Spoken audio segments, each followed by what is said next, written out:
Hiroshima ও নাগাসাকির সঙ্গে ইরানের হামলার তুলনা করলেন ডোনাল্ড ট্রাম্প। হিরোশিমা ও নাগাসাকির সঙ্গে ইরানের হামলার তুলনা করেছেন মার্কিন প্রেসিডেন্ট ডোনাল্ড ট্রাম্প। নেটোর সম্মেলনের ফাঁকে সাংবাদিকদের সঙ্গে কথা বলার সময় এই তুলনা করেন তিনি।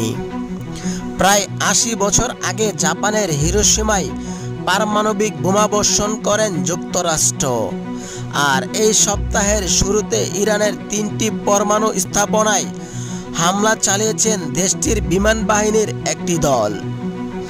ব্যাংকার বাস্টার বোমাবাহী B-2 বিমান দিয়ে ওই হামলা চালানো হয়েছে। মূলত এই হামলার সঙ্গে হিরোশিমা ও নাগাসাকিতে পারমাণবিক বোমাবর্ষণের তুলনা করেছেন ডোনাল্ড ট্রাম্প। বলেছেন, ইরানের হামলার ফলেই এই যুদ্ধ শেষ হয়েছে। আমি হিরোশিমা ও নাগাসাকির উদাহরণ টানতে চাই না, তবে এগুলো প্রায় একই বিষয়।